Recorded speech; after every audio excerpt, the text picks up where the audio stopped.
Welcome to the podcast, Ramesh. Thanks for doing this for us, and thanks for coming all the way from where you come from, South It's a Bombay. pleasure. It's a pleasure. Thank you so much. So, as they say, let's begin at the beginning. When you first heard the term SOHB Story or state-of-the-art branding story, what thoughts got stirred in your mind, and then when did you remove your strategist hat and think about something else? I don't think I have any such hat at all. Okay, strategist hat. I have always believed all my life in just doing things, and whatever comes spontaneously I will do. So I had heard of you, and so I said okay, and the name and all that stuff didn't actually make a difference to me, to be honest. Okay, all right. That's so beautifully put. Simply because, like they say, age is just a number. The name is just a vanity. All of that, right? I think probably you've got a natural ability to kind of go beyond and distill something wherein you feel there could be an essence that could be extracted and articulated. So thank you once again for doing that. So probably 4 decades now cumulatively in terms of professional, entrepreneurial, social kind of stints, almost 4 decades? 84 to now. 84 to now. Okay, yeah. A little more than 4 decades. Congratulations. Yeah. So what have you seen transform in the industry? Okay. I know you're not directly connected with it over the last 15, 20 years. But what have you seen transform over the years in terms of when people were trying to where advertising was all about trying to sell things, all right, and probably the smarter ones today are realizing it's all about moving people in the real sense of the term, right? So what has been your kind of observation over this 4-decade arc? Yeah, so I think that the observation made by you is absolutely right, and the more smart people and the wiser people are, of course, trying to instill trust. However, trust is not a thing that comes easy on either side.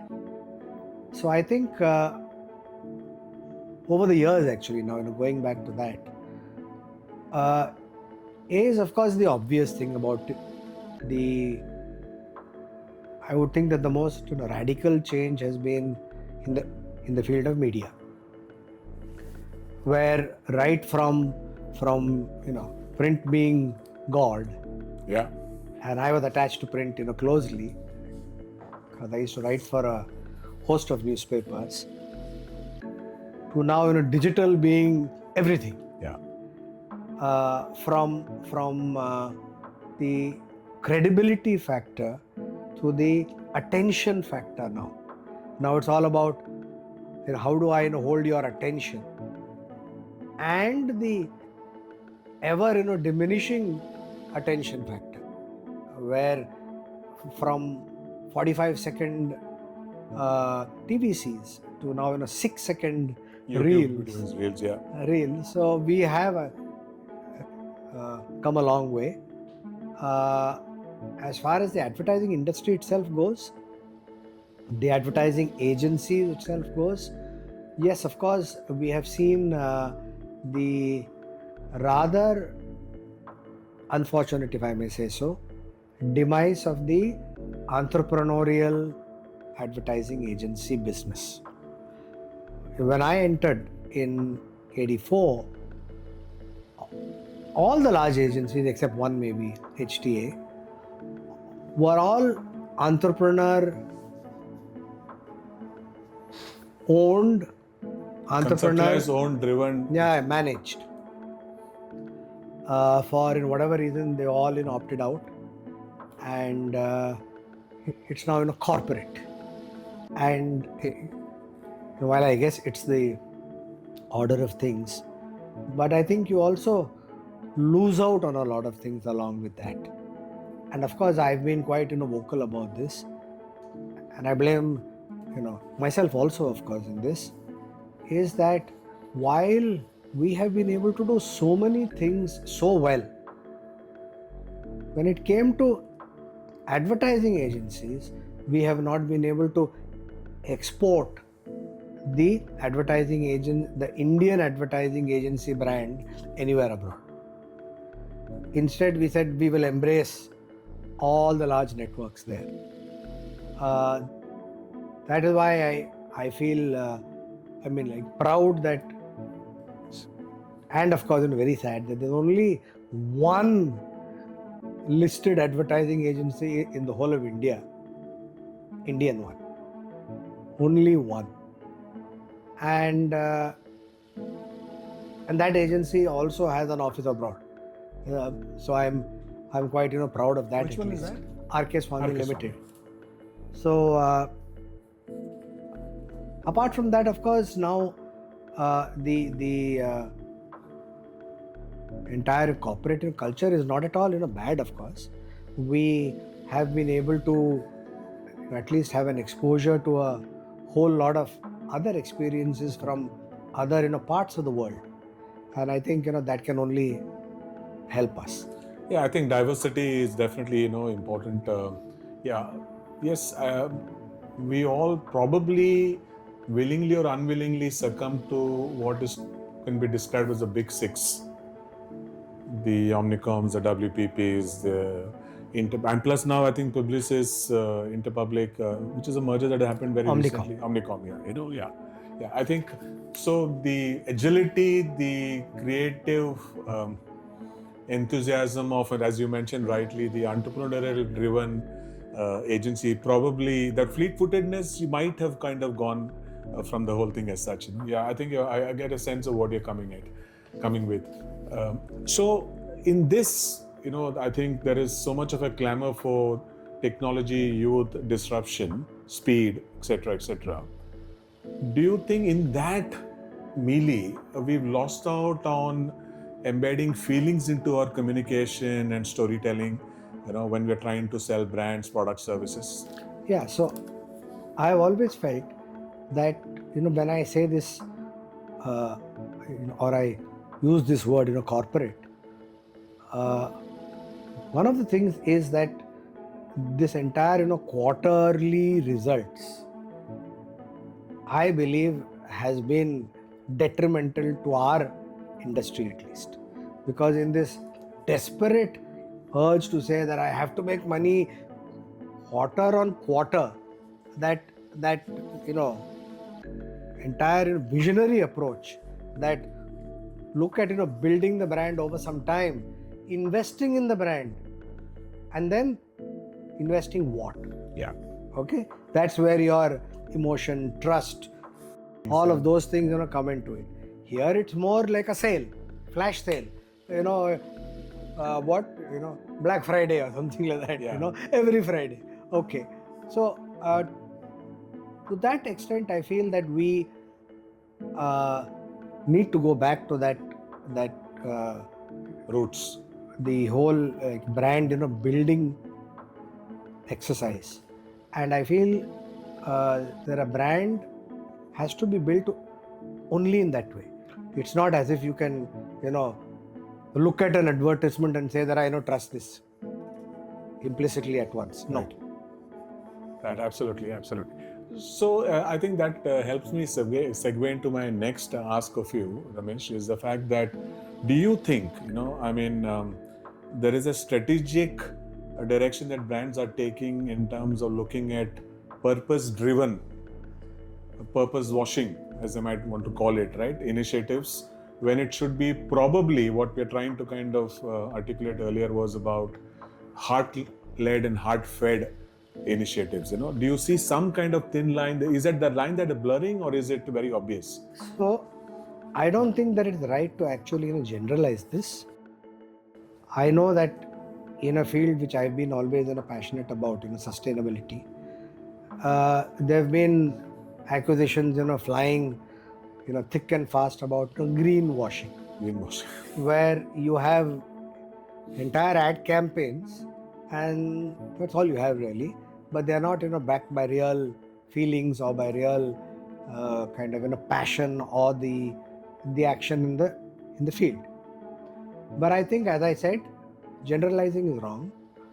I think people or the brands are actually recognizing this, and they too feel that, look, there is a need to do good. and that doing good can help them a lot. So the moment that realization comes that, look, if I do good, it actually comes back to me in 10 ways, you will do good. Our own industry, I have always repeated one line which they associate with me nowadays, that I have always felt that communication has to be a force for good, and that is why in our industry associations and all that, we have had cause related advertising campaigns.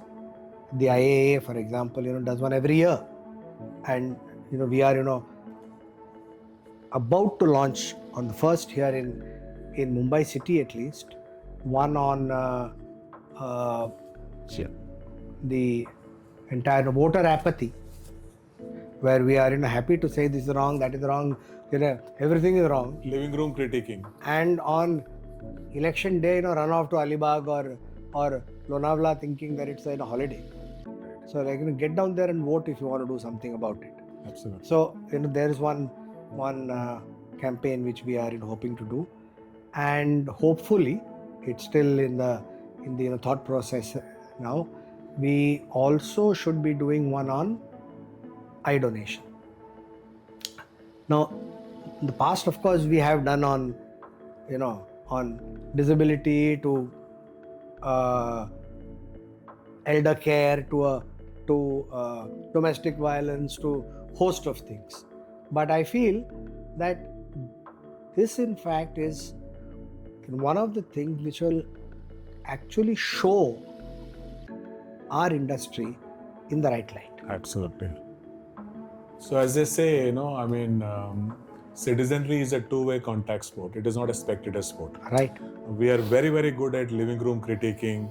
As you rightly said, system is not right, that is not right. What are you doing about it? When you're breaking red light or parking in the wrong area or arguing with that police cop or whatever it is. I think civic apathy, citizen apathy is a huge concern. And again, individually and as an organization also, if there is any support that you want us to kind of come to and work together on this, more than happy to do that. Sure. It's a brilliant thing, simply because I think the real progressive nations are the ones where there is active civic participation, taking responsibility, not just having a one-way street and then expecting things to go their way, right? True. Ramesh, I'm also curious about understanding, so yes, when we try to conceptualize campaigns for brands, we want to be meaningful, right? While remaining very, very true to the outcomes or the KRAs or the client brief, as they might call it. But do you think in the process we lose out on being memorable as a brand in terms of we are probably trading one for the other? Do you think that is?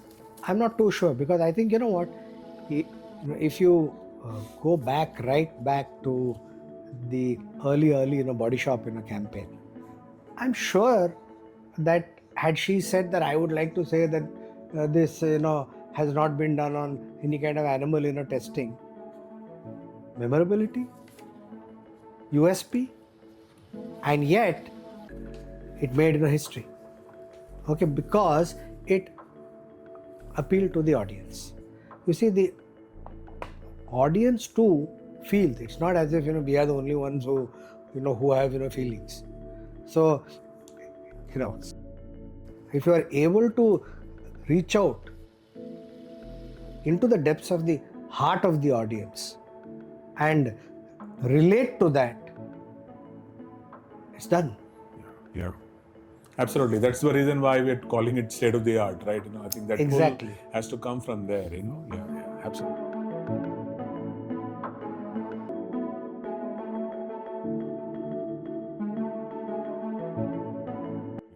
So, do you think, as an extension of that, do you think are we better storytellers now or better presenters? Well, I think stories have to, first of all, be there to be told. Yeah, not concocted. Okay, so all this greenwashing and any other washing is all about storytelling. Yeah, absolutely. Okay, but I believe that organizations who actually put their money where their mouths are, and who also encourage employee engagement in these activities. You see, now that CSR is a mandated thing, you say take the check and it's over, and like show to the government of India that I've done that 2% or whatever I have to do. But there are organizations who also insist on employee engagement in those activities. Right. Now, those are the true, I think, long distance runners, and who will win in the end. Any examples that come to mind in your vast experience of dealing with something like this? Which are the organizations or brands that are actually walking the walk on something like this that is shared? Yeah, so you see, we have this thing called the Olive Crown Awards. Okay, and the Olive Crown Awards are all about sustainability. And they were started 17 years ago, when, mind you, you had not heard of Greta Thunberg at that time, Right. and you had not heard of the environment and green and it's going away and the carbon footprint and all that. Right, But right. the IAA said, okay, Ramesh, we'll back you on this one. Start it, and it's run as a cause. No entry fee, this, that, and the other. Okay, and now we get entries from all over the world. People actually fly down from all over the world if they win to accept the award in Mumbai, which in a way shows the stature of the award. Stature. And while it is mainly to do with creative excellence in communicating sustainability, it is also to do with corporates who are actually doing well. And the entries that 17 years back used to go hunting for entries, and now we get entries that actually make us feel proud. So you have corporates every year who are able to win, and I don't want to name them, but they win every year, and it's done on the basis of solid work that they've done. We also have a thing called the Green Crusader of the Year, where it's one individual. It's one individual who himself or herself has been able to make some kind of significant improvement to the environment. And the kind of people that we meet is amazing. And you feel that in Madras, who will go and rejuvenate lakes? There's one man, the guy has done 7 lakes already. Okay, and we fact check, back check, do all that, and these are all real stories. And the corporate stories, they are now to scale. They're huge, and it's heartwarming to me. Lovely, lovely. So, the other day, Ramesh, just slightly going off tangent, just permit me, please. I was reading a book called The 100 Other Educators. It had nothing to do with the conventional academia or whatever it is. Right. But the kind of work that they were doing, and it was a beautiful hardbound book, about 500 pages, and really, really, like you said, heartwarming. It's like so inspirational. You feel humbled. Correct. That there are so many of these people, thankless, selfless. They're not expecting anything, but doing something and walking the walk. So I think more power to you, more power to all the organizations that you're representing and leading in terms of doing something like this. Again, out of curiosity. So we are always at the crossroads between, say, consumer insights in our industry, consumer insights, or we can probably even spell it as WINsights, WIN, consumer like insights, and emotional truth. Okay, in your understanding and in your large, in your area of, being with the industry for so long, where do you think the most enduring brand ideas emerge from? Is it purely consumer insights or the hardcore emotional truth? So, Ramesh, I'm very eager to ask this. In our industry, we always talk about consumer insights or consumer insights, as we mentioned, and the emotional truth, the hardcore emotional truth, right? In your vast experience and your, the exposures that you had and the kind of initiatives that you've led and championed and pioneered, where do you see the best enduring brand ideas emerge from? Whether is it consumer insights or is it from the emotional truth? I would imagine that they are both, They overlap, inexorably interconnected.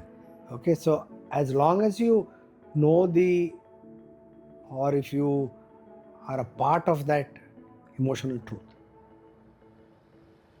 I'm sure the insight would be that itself. And if you can, in a creative way, of course, which I think creativity is there. There's no dearth of that in our country. So if you can, after that, tell the story well, then I think you will be able to reach out and have an enduring relationship with the consumer, as against doing a thing which is purely transactional. Very ad hoc and arbitrary. Yeah, transactional. Transaction, yeah. They say, okay, fine. I'll buy it now only. Instead of saying that I'll pay more for it also. Yeah. Or I'll buy only that. And here I must say this to you, because I'm into this thing, sustainability. But I'm, happy to say that our younger audiences are willing to pay that extra rupee, as long as they know that you have not harmed the environment, you've not harmed animals, you've not harmed anything, and it's a good thing now, product. Absolutely. I think they are far more sensitive and conscientious, and also movements and campaigns like what the Greta Thunbergs of the world are doing is bringing more, I think, digital natives and millennials into the mix, right? So the audience actually is from the ground up, which is the best. It's like you said, the force for good can come from the ground up, right? Yep. You've been championing that. In your the experience, do you have something? Do you understand something wherein you feel that feelings has trumped logic? Anything that feel that, okay, I think this felt first and then the logic. If at all I have to look for logic or rational there, I might want to look at it. But the feeling actually kind of pulled you in. That is a part of the gravitas of the whole thing as such, For me? Yeah, personally speaking, yeah. Yeah, sure. I think all our social initiatives have been like that. I mean, I know that 16 years ago, when I actually started the first one, which is called Bhavishya Yaan. Bhavishya? Yaan. Oh. I borrowed that name, because in that year, Chandrayaan was launched. Oh, ISRO's campaign, huh? Yeah. No, that name, Mission to the Moon. So, ours was, Mission to the Future. Bhavishya Yaan. So it was all about helping underprivileged kids to actually take a place in the entire society, in a more dignified way, and to get them out of the slums, things like that. And I know that me and two other friends, and we now, looking back now, 16 years, call ourselves the three idiots. But at that time it was pure emotion. That look, we have to do something about this, because we were told that in Mumbai's municipal schools, in the 8th standard, actually dropout rate is around 62.8%. And the BMC run schools, huh? Yeah, BMC run schools. So all the girls, of course, they say, what's the need to go on studying? You'll have to marry and you'll have to go. And the guys are, they end up in your house as your domestic help Help or on the road, Yeah. which is worse. So we said, is there anything that we can do for this? We said, we have to do something. So we said, let's start. So it was just an emotion, and we ran into cold logic, into that wall where I say this, and of course everybody doesn't like me saying this, but I was asked by a lot of people who ought to know that, is this scalable? Is this sustainable? I give a damn.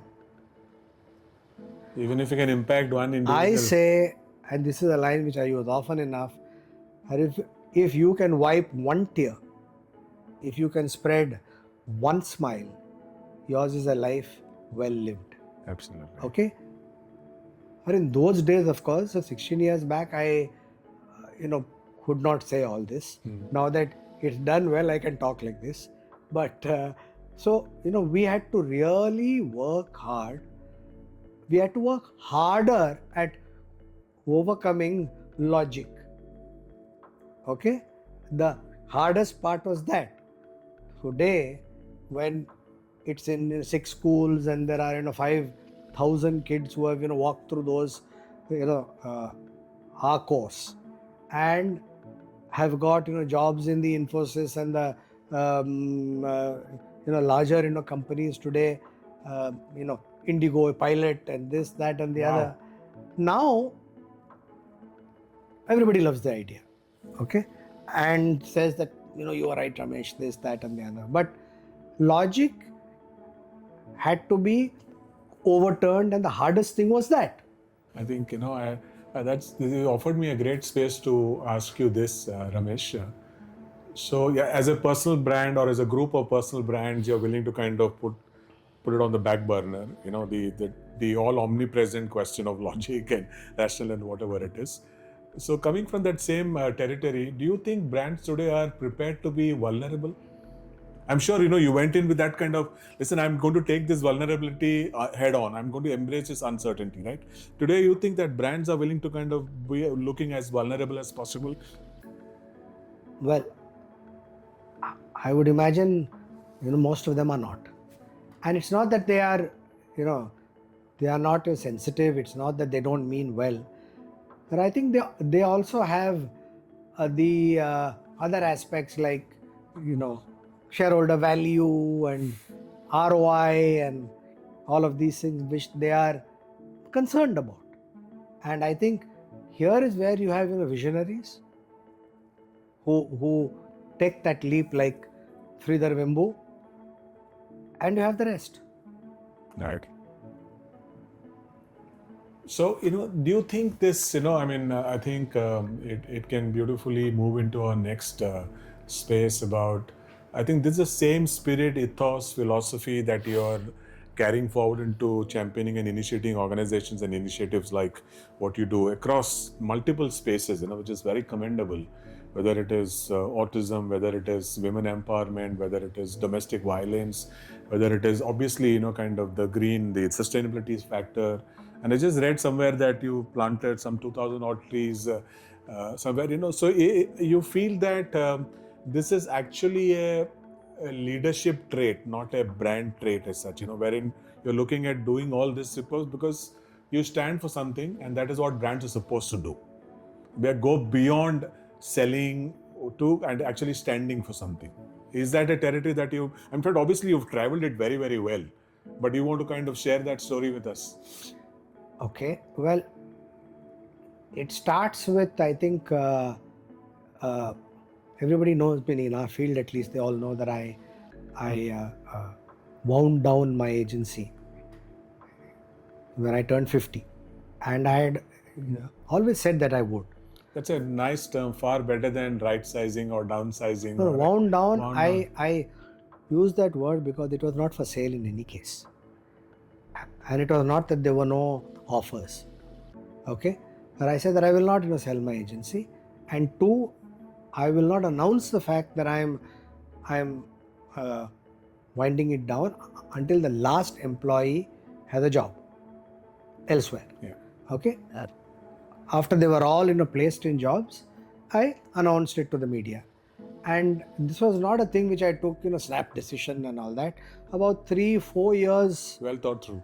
earlier, no, 3-4. Oh, nothing I've done is actually well thought. Okay. Okay. But I'd always said that I would like to do something else when I turn 50. And everybody used to pull my leg and say, this was third drink talk. If you get that. But I think it was more on account of the fact that since I started an agency without an account, probably the only agency which actually started without an account, I had some dreams or goals, and by 47 all those had been achieved. So maybe I peaked a little too early. So I said, now only thing left now is to say that, okay, A&M says our agency is ranked 24 in India. Next year it should be 20, and then 18, and then 5, and then 1. And we'll earn more and more and more and more. And I thought to myself, I don't know why, but that didn't appeal to me at all. The numbers certainly didn't match up. No, didn't appeal to me because whatever I've done, as I said, I have done because it just happened. Okay. And when I turned 47 and I got a lifetime achievement award, I said, hint. I think they are saying, look, boss, enough is enough here. So, and as I said, I had already met all those goals of mine. So I said that I would like to farm. And I said that I would like to show that good health need not be expensive. And so I went into organic farming for 2 years. And it did well. And I could show that I could sell at a far lower rate than the rate in the market. And I could make money at the same time. Until in 2008, there was that call from my friend Pradeep Guha, who said, what are you doing there? I mean, you're sitting there and watching the trees grow or what? So I said, as a matter of fact, yes, but why? So he said, look, I need you here. I've been asked to take over as the head of the IAA, president of the IAA, and I'd like you to be the vice president. So I said, look, I haven't been a part of the industry for the last 2 years. I'm not a part of the industry, so I will not hold any post at all. You need help, I'm there for you always, you're my dearest friend.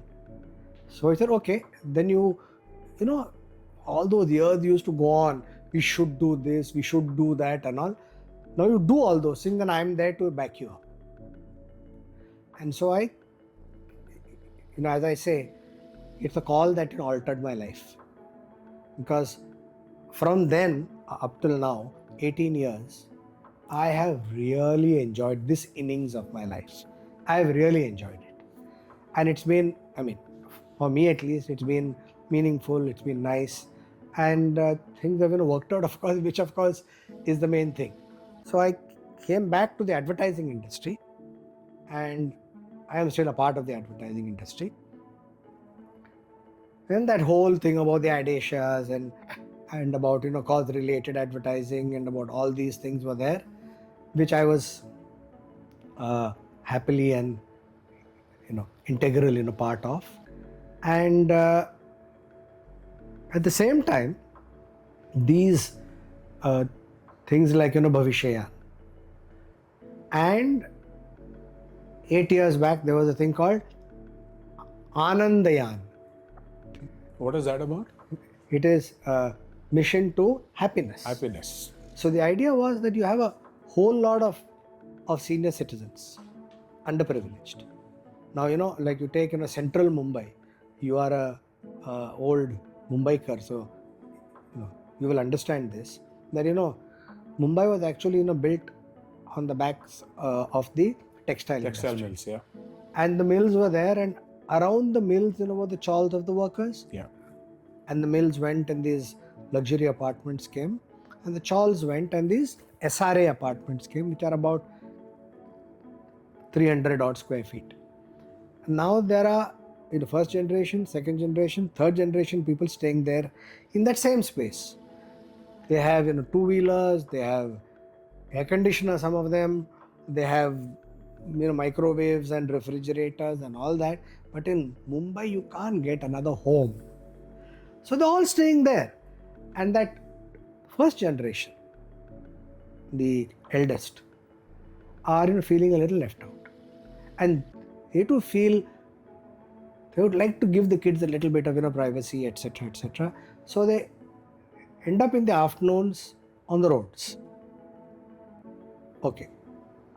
Afternoons, why? Because in the morning they have a role to play. Leave the kids in school and come, they'll diligently go there, leave the kid and come, bring the kids back, serve the lunch to them, see that they eat well, etc., etc. Then after that, what? So they are there, and we don't have park benches like in England and all that. They are there on the footpath. So we said, can we do something about it? So I spoke to Sheelu Srinivasan of Dignity Foundation, who are the leaders in elder care. And I said that I would like to start an elder daycare only for underprivileged. And I need your help. And she said, done. I'm there. So we rented a shed, and we had some 40 elders come in there from 2:30 to 5:30 every day, 5 days a week. And it's a structured daily program. It started with yoga and all that, and then goes on to more fun things, antaksharis, this, that. Then birthdays are all celebrated. Now we have medical care where a doctor comes every month, and medicines also free. And then we have Zumba, and Zumba classes, huh? I was the first one to say, have you seen those ladies? They all wear nawaris. I said, Zumba, really? And to see them now is such a joy, and they are enjoying it and we are enjoying it more. So they have all those things going on. Plus we then introduced a thing called Anand Seva, where happiness, service at the same time. So it's your mom's anniversary or your grandmom's anniversary. Give them a treat. Yeah. Send them on an off-site. So they are full of activities now. We have 3 centers now of these, elder daycare centers all over, central Mumbai. We've increased the number, of course, in each center, and it's doing extremely well. They are now, learning music. So, then we got Shankar Mahadevan Academy involved, and we said that, look, I know that it's an online thing, but they say that exceptions, prove the rule. So you do an so you do one offline thing here, and Shankar himself, came to one of our centers and sang there,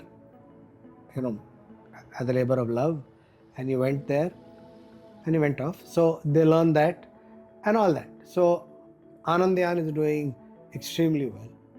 Then we have a thing called the Lighthouse Project, where one of the my friends came to me in the Rotary and said that, look, this guy who is in charge of this Machhimar Nagar slum at Cuff Parade, he approached us and said that they've introduced this Right to Education Act, and so all the schools have to keep 10% of the seats for the underprivileged kids. And Kolaba is an area where You have, Campion School, St. Anne's School, Fort Convent School, St. Joseph's School, elite schools, and you have slums. Okay? And he says that he was so thrilled that our kids can now, go to these schools. They're crying every day and say they won't go. So could you please, come and help us out? So we thought about it, and I thought that, this first standard kid, I don't think it's an age where he says that, that is, Suresh's kid. Wow. This is, Ramesh Narayan's kid, Pochapara. No, they aren't of that age yet. It is just that 27 kids in the class think in English. Yeah. And 3 kids think in a Koli, dialect. They can't communicate. If they can't communicate, they are alone. Right. If they are alone, they hate it. So we said, friends of ours said, import some in teaching, models from the UK to teach English through fun. And so we got some 30 kids together in the slum, and we took a shed. I, of course, said, air condition the shed. They said, are you crazy? So I said, I want that small kid to say, I want to go to that place to learn. Right. AC laga hai. And a computer, this, that, for more engaged learning. And it's done so well now. Stephen Haves, who's the director of Cirque du Soleil, came there, and he too said that, look, who needs language to actually communicate? I will spend an hour with these kids. I don't know their language and they don't know English yet maybe, but we will have a rollicking time, and they did. Okay, so that's the way it's done. It's grown to now about 143 kids. They're doing really well now. They all run to school and they're having a good time. That's number 3. And number 4 was this rural development thing, where 3.5 hours out of this maximum city, you have on the hilltops, tribal villages where they don't have year-round water for irrigation. They don't have water supply in their homes. They don't have electricity the whole time. Lights keep going off. They have no street lights at all. So we said, let's do a proper, I hesitate to use that word holistic and all that because I don't like it. But I said it will be called IVD, where it's a whole, it's like a comprehensive change. Integrated village development, IVD. And so we use solar because we want to use only clean energy. And we use solar installations. We install the pumps in the river, and we ask them to dig trenches. So they shramdan, and they also take an ownership for it, that it's ours because it has to go through their land at the end of the day. And we pump up the water there. They have year-round irrigation. They have year-round water. Every home is then handed over one portable water filter and a small solar lamp. Street lights are put so that scorpions and snakes will not hurt them anymore. The Anganwadi is also solarized, and they have fans, lights, and for more engaged learning they have computer. The primary school is also done that way, and 4.5 years have passed.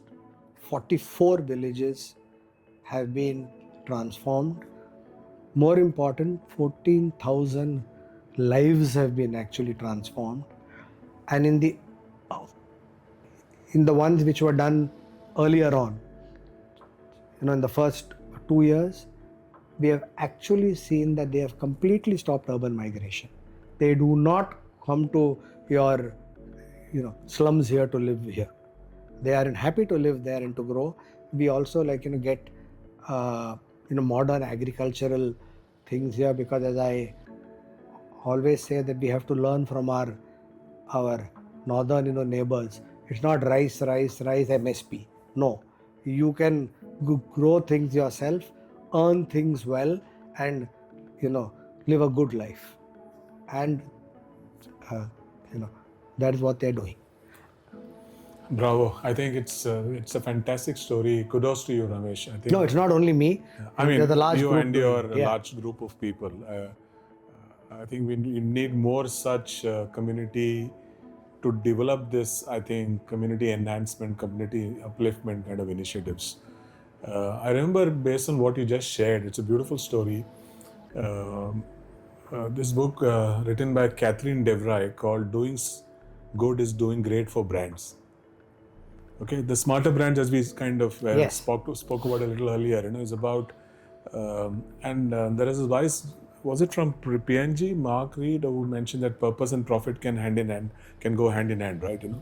And little wonder that nobody will be surprised when you were awarded the Force for Good. Was it a recent thing? Yeah, just a few months back. Yeah. And so, what is your advice? So because we loosely bandy it about, right? Purpose, whatever it is. How do we kind of make sure that for the people who you want to inspire, and you're already inspiring, how do you actually say that, okay, purpose is not performance? Purpose is about performing what you're supposed to kind of do. How do you kind of delineate the two, Well, I believe that the first thing is for them to see. Okay? Seeing is believing. Yeah. Okay. I have always said that I look out of the window and I see a cause. Okay.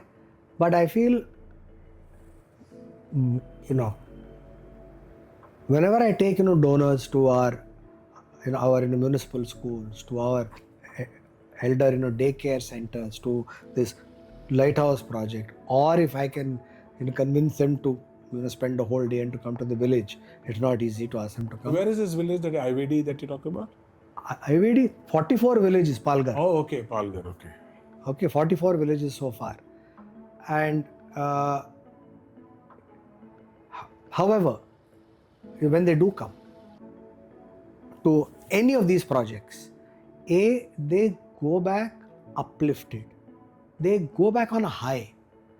And then for them to start saying that how can we help, is an easy small step. Yeah. The main thing is they have to actually see that yes, there's a lot of hardship going on. All of us, talk about our slums. How many people have actually gone inside a slum and worked? Okay? Go inside once. It is transformative. Your next step will be, what can I do? It will happen on its own. Okay? I think, there is a basic, goodness in all human beings. It has to be exposed to, what do they like. See, some people like to help the blind, some people like to help the lame, some people like, disabilities, as you said. But all of them have that streak in them. I am convinced about that. Okay, I am yet to see a guy who says, nonsense, I want only profit, I will become rich and I will be happy. He hasn't seen anything yet, that's all. Yeah. So, show it to him once and you will see the change in him and in all those around him. So I feel, expose them. I try to take as many people as I can to all the places, and after that they will not learn, that's a bad word, they will just on their own realize that, hey, I'd like to do this. And when I say uplifted, it's carefully said. When they feel happy about it, then it will actually strike them that yes, profits are all important. Of course they are important. However, There's a hell of a lot of happiness right here.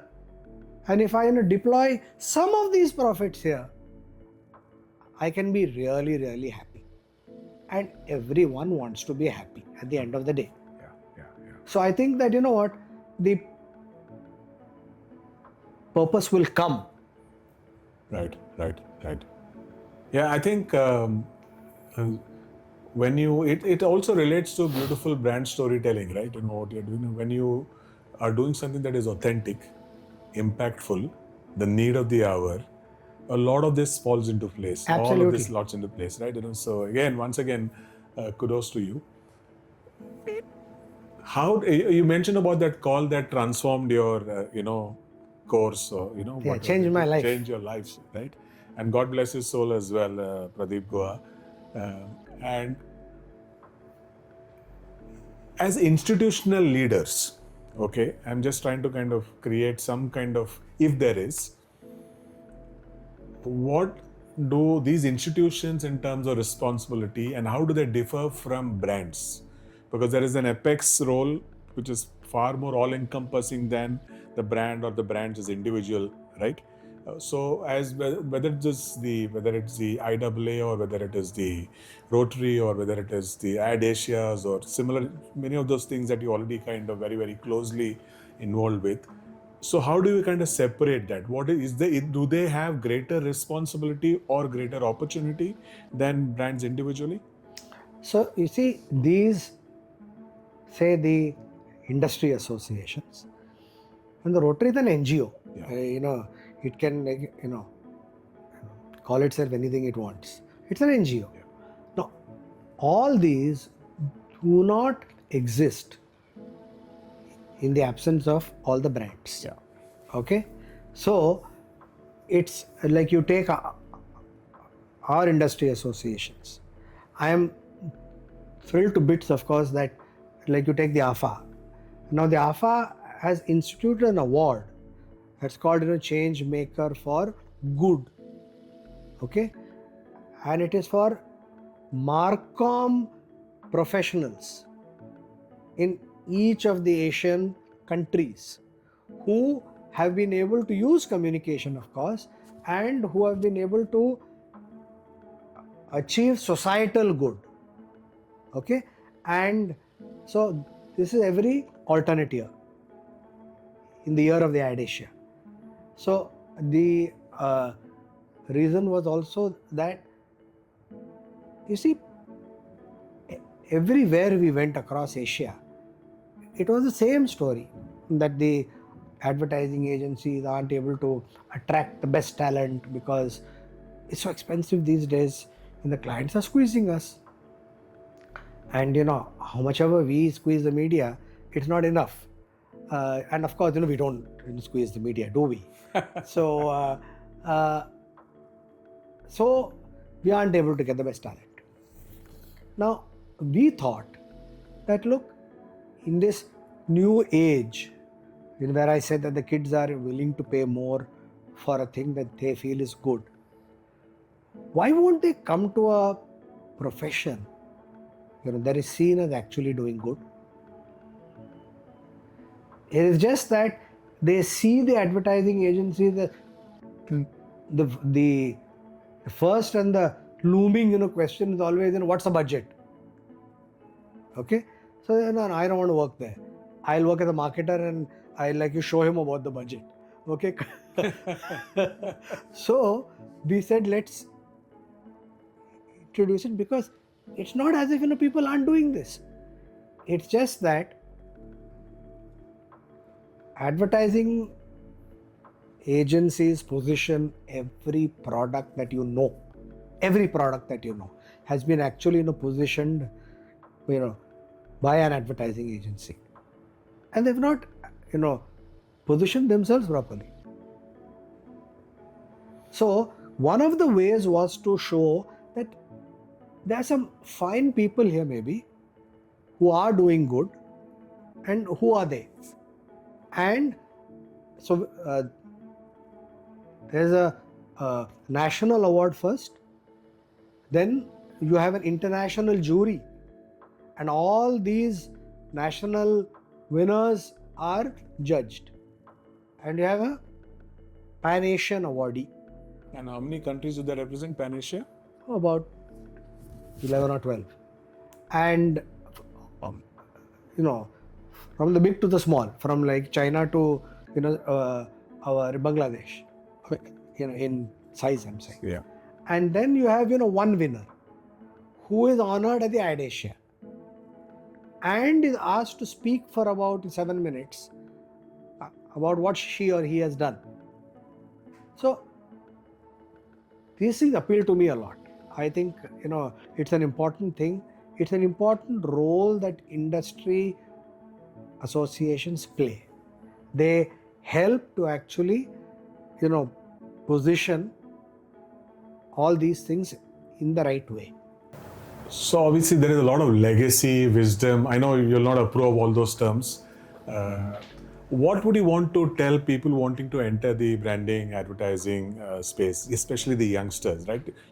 We discussed about the reticence that people have about coming into the industry, whereas we will wear a different lens, the opportunity could be massively, right? So what is the wisdom nuggets that you would want to kind of, probably, as Kevin Spacey says, send the elevator down, so that more youngsters, more digital natives and millennials could come into the industry? Yeah, so you see, I am a great admirer of the youth of today, or the younger people. Let's not slot them into youth and this and that. I feel that the young are in fact inclined to do good. And I have always felt, and I've been championing the cause of communication as a force for good. So I feel that if they realize this, that look, if they would like to be a part of this force, there's so much they can do here as well. I think you will be able to attract some of the best talent because they have entered thinking about purpose, and they will surely make 100%. They will make profits.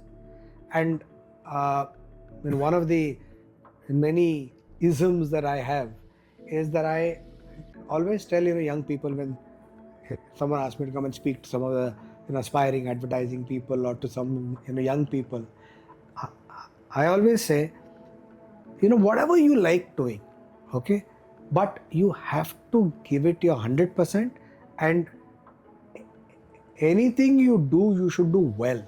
In my agency, we had a post-it, okay, and I used to tell the writers and all that when you send in any work for me to see in the end, I used to like to see all the work before it goes to the client.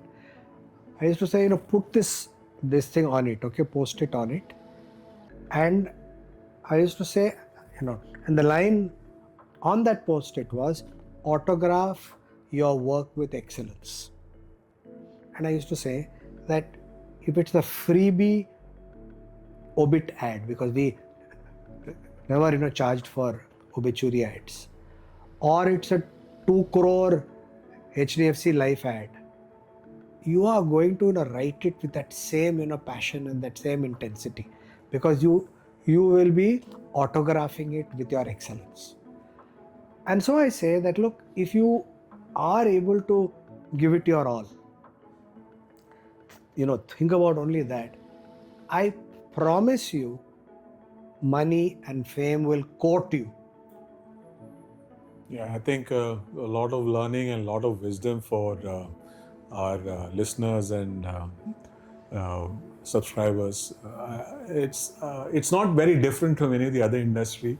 Probably it should need more recognition, more respect, because a lot of it is the perception. The general perception is that it's an easygoing industry, and people come late, and they deliver things late or whatever. There is a general kind of a perception, but whatever it is, I think there is an opportunity for people like you, especially the youth, as Ramesh mentioned, to come in and probably prove all the skeptics wrong, right?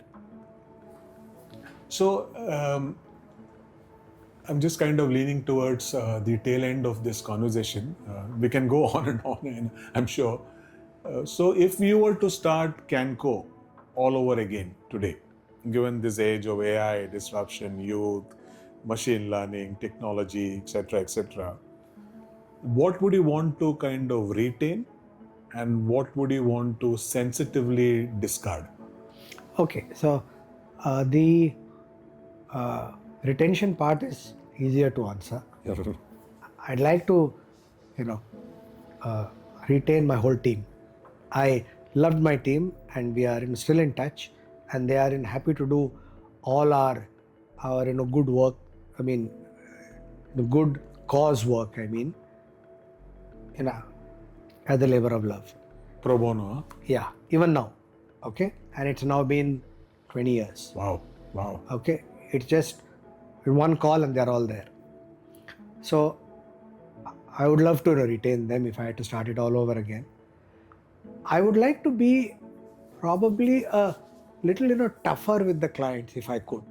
That's a dream. Because I think that we owe it to them. Quite often I felt that I have given in to the marketing head, even though I felt he's wrong. And I feel bad about that now. That okay, yeah, so he's paying me, so what?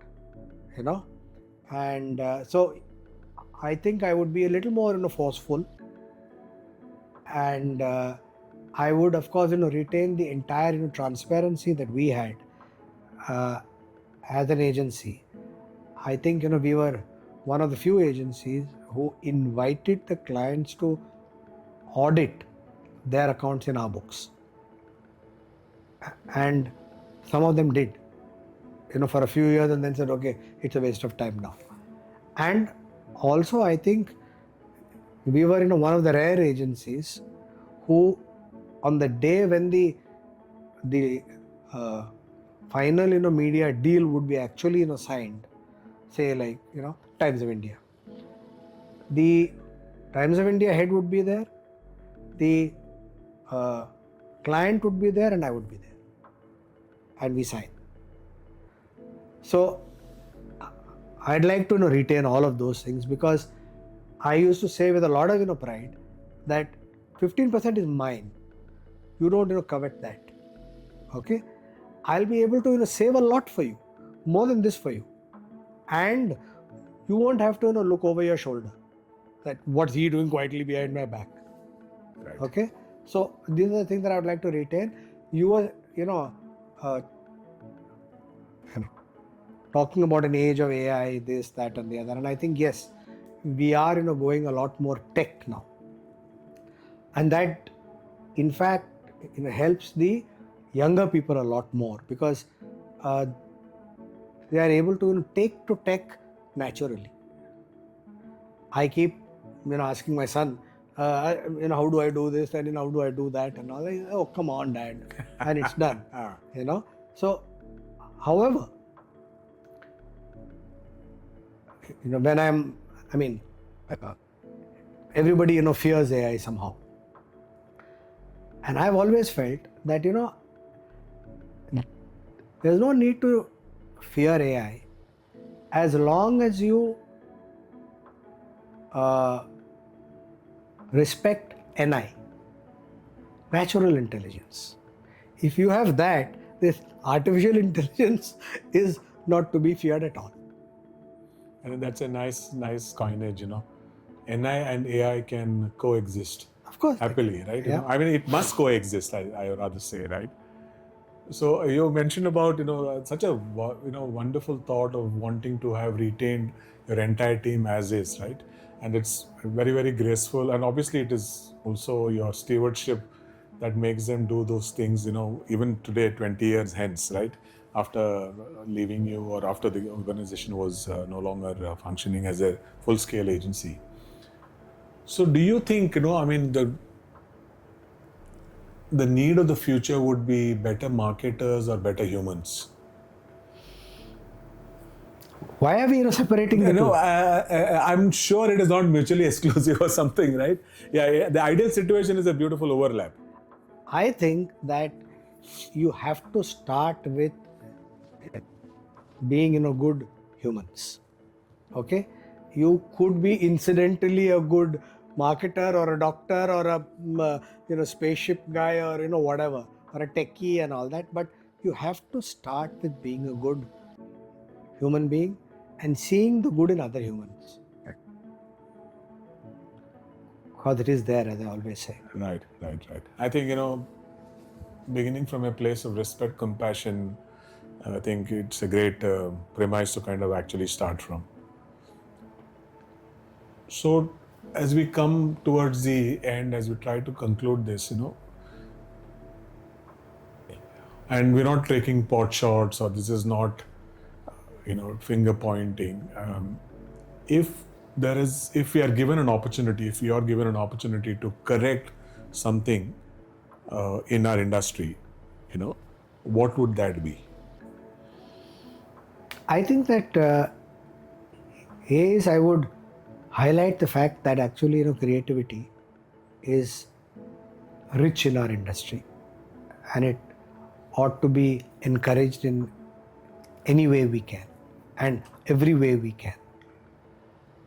On the other hand, I think if we are able to do all the things that we have actually discussed in the over the last 1 hour maybe, and we are able to get young people and their not so young bosses to accept the fact that investment is an important thing in all things. Yeah, absolutely. Whether it is financial products, or it's human beings, or it is any other product or a corporate, you have to invest long term, and if you do, I'm quite sure that you'll do well. We, over this extended period of almost 41 years, again going back to the center, the fulcrum of what we are talking about, the state-of-the-art branding, which is a campaign. It need not be just India, but across the world, that actually you felt it first and then saw it or heard it, or a campaign that actually kind of felt, okay, my God, that aha moment, as you call it, a campaign that you can recall of any brand. Yeah, lots of them. In fact, I feel, I'll be unfair to name only a few, but I think just a few weeks ago, when our friend Piyush Passed away, yeah. passed on, I quite a lot of his work has been like that. Whether it was Fevicol or it was Asian Paints and all that, where you never thought that an industrial glue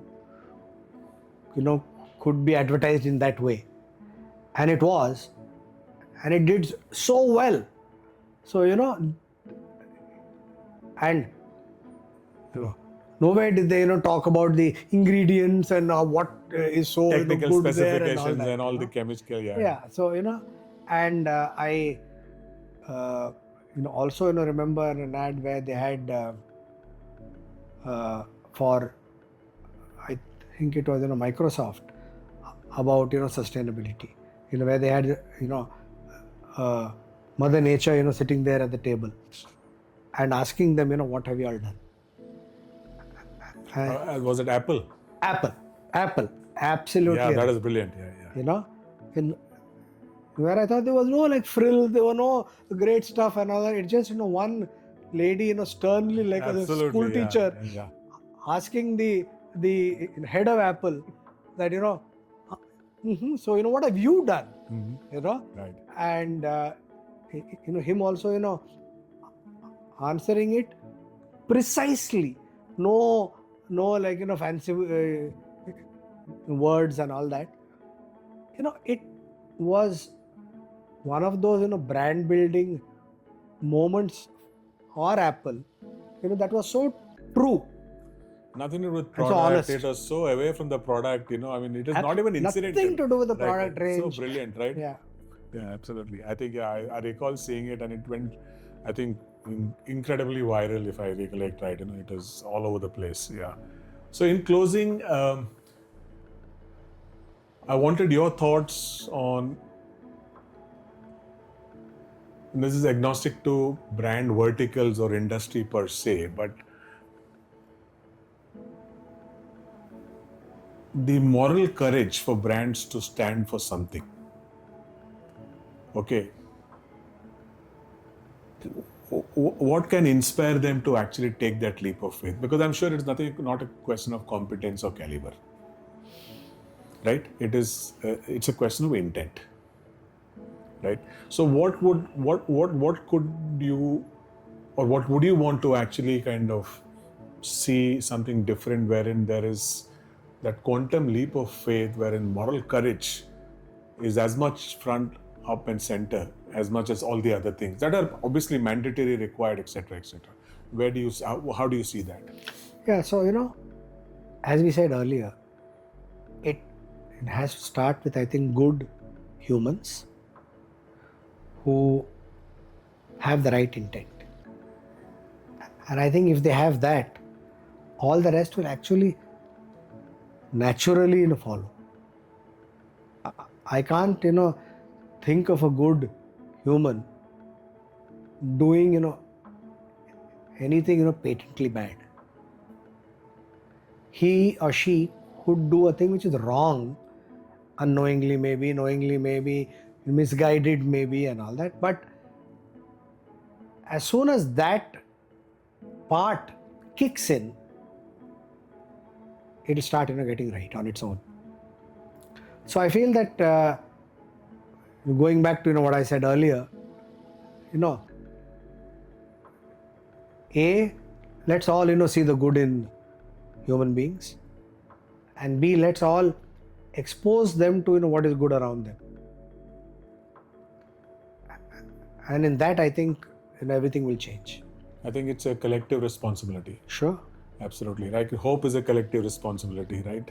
Love is a collective responsibility, I think. And I think combine that, the energy and the intent that can manifest from that kind of intent and that kind of purpose, I think it's limitless, so to speak, right? Thank you, Ramesh, for doing this conversation with us. Thank you very much. I've enjoyed it. Wonderful doing it. And you've shown, as always, that the heart is in the right place. And that is what state-of-the-art branding story is all about, Thank you very much, Thank you very much, Suresh. I have enjoyed this.